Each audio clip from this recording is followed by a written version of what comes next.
चलिए, rate cut के लिए जो संभावनाएँ हैं, वो थोड़ी-सी अभी यहाँ से पोस्टपोन होती हुई नज़र आ रही है। जिस तरीके के ग्लोबल सिनेरियोज़ अभी इम्पैक्ट क्रिएट करते हुए नज़र आ रहे हैं, फिर चाहे वो इक्विटी मार्केट हो या फिर कमोडिटी हो।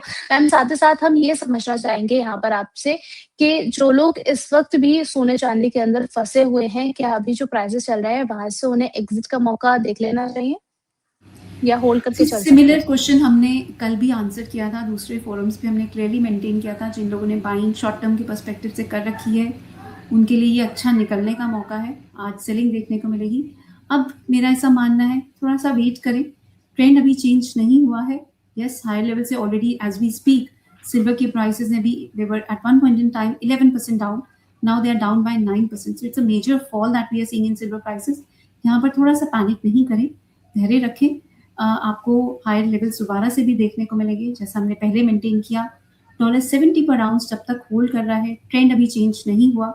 बार बार प्राइसेस ने इसी लेवल से एक रिकवरी दिखाई है। बट यस, अगर वो लेवल ब्रेक हो जाता है तो एक बार थोड़ा सा एग्जिट करने की भी एडवाइस रहेगी। उस केस में आपको दोबारा से लोअर लेवल्स पर एंट्री करने का मौका मिलेगा।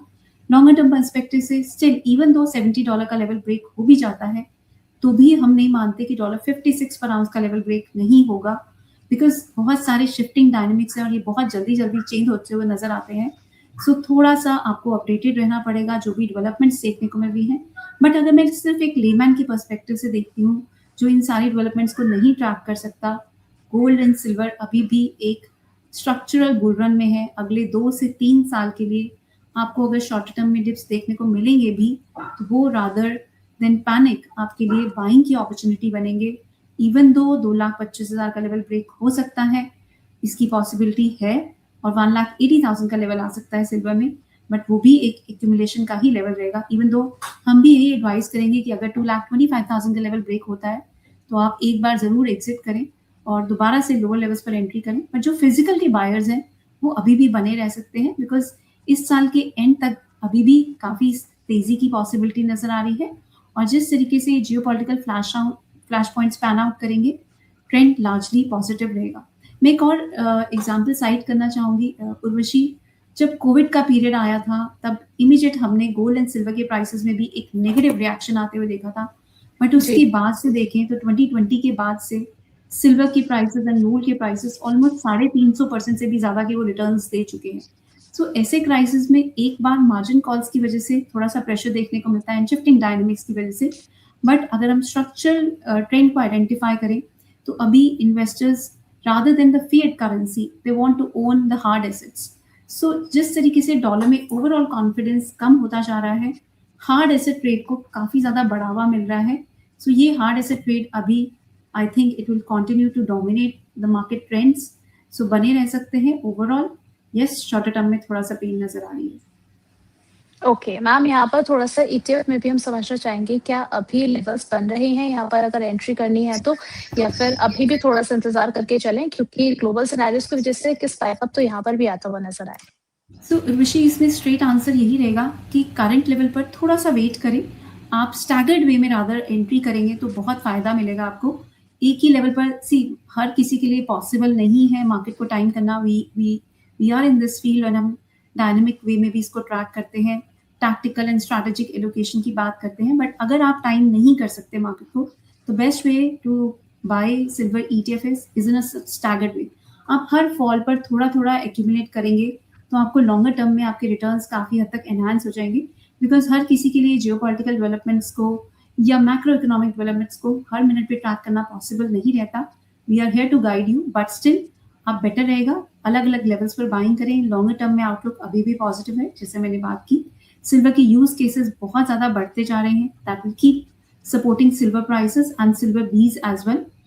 इसका एक और मैं रीजन समझाना चाहूंगी। SEBI in its recent ruling उन्होंने चेंज किया है कि इक्विटी म्यूचुअल फंड्स जो ऑलमोस्ट $384 बिलियन का जो कॉपस है, वो भी अपना residual corpus up to 35% gold and silver related instruments में इन्वेस्ट कर सकते हैं।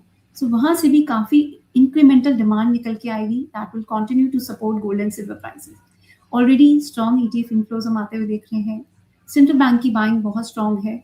और जिस तरीके से डॉलर पे ओवरऑल कॉन्फिडेंस इरोड हुआ है, इवन दो शॉर्ट टर्म में जरूर आज डॉलर इंडेक्स में हम स्ट्रॉन्ग गेन्स आते हुए देख रहे हैं, बट स्टिल ओवरऑल डी-डॉलराइजेशन की थीम अगले कुछ सालों तक वर्क करती रहेगी। तो ये factors gold and silver ETF के लिए सपोर्टिव रहेंगे।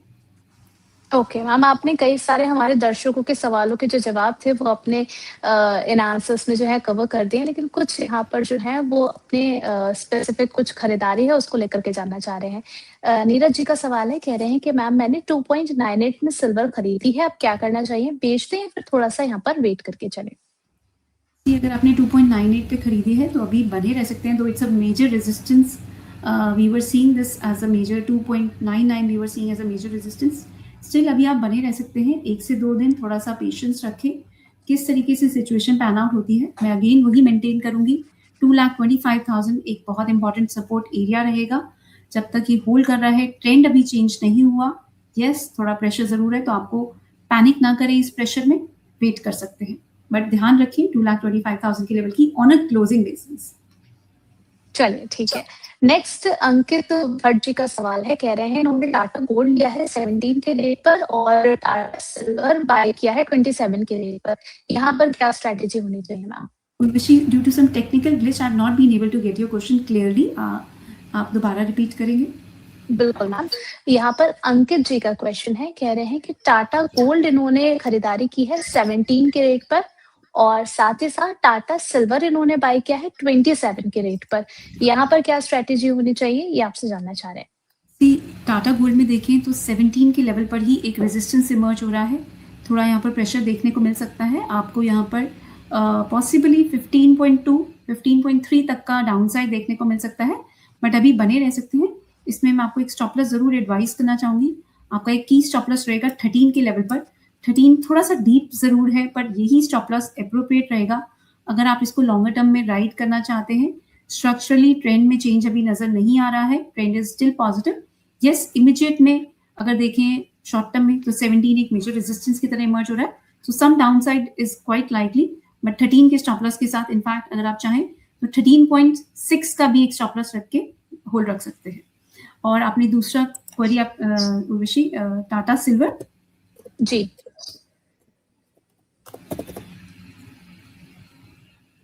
Urvashi, can you please repeat? 27 जी, मैं क्वेश्चन रिपीट कर देती हूँ मैम, इन्होंने जो है टाटा सिल्वर भी बाय किया है 27 के रेट पर, यहाँ पर भी स्ट्रैटेजी जानना चाह रहे हैं कि आगे क्या किया जाए यहाँ पर।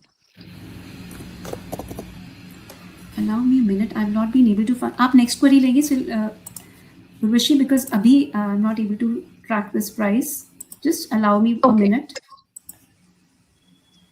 मैम हम आपसे यही समझ लेते हैं अभी कि इस वक्त जो भी सिनेरियो चल रहे हैं इस दौरान में फिजिकल गोल्ड ETF या फ्यूचर, इनमें से कौन सा ऑप्शन जो है ज्यादा फेवरेबल है, किससे पिक किया जा सकता है फिलहाल के लिए? So first coming to Tata silver, Tata silver में भी अगर देखें तो थोड़ा सा इन्होंने हाई लेवल्स पर बाइंग की है। यहाँ पर भी देखें तो अभी जो रीसेंट हाईज थे ऑलमोस्ट 29 तक के, वो एक रेजिस्टेंस की तरह इमर्ज होते हुए नजर आ रहे हैं, पर ट्रेंड में अभी कोई चेंज नहीं है। टाटा सिल्वर में भी थोड़ा सा अभी यहाँ से फॉल देखने को मिलेगा एंड 25 तक पॉसिबली ये स्लिप करता हुआ आपको नजर आए, इनफैक्ट 25 को भी ब्रेक कर सकता है and we can see it slipping towards 24 levels. इसमें भी ओवरऑल अभी बने रहने की एडवाइस रहेगी, बट यस थोड़ा सा पेन जरूर देखने को मिल सकता है आपको कल के सेशन में, इसमें भी आप बने रह सकते हैं, keeping a stop loss of 22 on the down side बने रह सकते हैं। Now coming to your question कि कहाँ बाइंग कर सकते हैं, see I currently feel crude oil काफी प्रॉमिसिंग नजर आ रहा है, जिस तरीके से स्ट्रेट ऑफ हॉर्मुज ईरान ने ब्लॉक कर दी है, यहाँ काफी एक मेजर स्पर्ट देखने को मिल सकता है, even though we have been positive on crude oil from levels of 5080 already. आज के सेशन में जब MCX ओपन होगा we can see it scaling higher above 7000 odd levels as well, but trend इसमें अभी भी पॉजिटिव नजर आ रहा है। 7600 की फर्स्ट लेवल्स रहेंगे, देन 8500 तक की भी पॉसिबिलिटी नजर आ रही है, बट यस फोमो में पड़ के क्रूड ऑयल में भी करंट लेवल्स पर अभी बाइंग की एडवाइस नहीं रहेगी। ऑलरेडी इस साल हमने 30% तक के गेन्स आते हुए देखे हैं, सो यहाँ पर भी बेटर रहेगा, कुछ डिप्स में एंट्री की जा सकती है, करंट लेवल्स पर थोड़ा सा वेट करें। जियोपॉलिटिकल रीजंस की वजह से हम बहुत स्ट्रॉन्ग जियोपॉलिटिकल रिस्क प्रीमियम आते हुए देख रहे हैं, सो डिप्स पर अभी भी क्रूड ऑयल में एंट्री की जा सकती है for expected upside towards 7600 and then 8500 from a medium term perspective. चलिए, तो क्रूड में जो है डिप में बाय करने की आपको सलाह दी गई है करंट लेवल पर।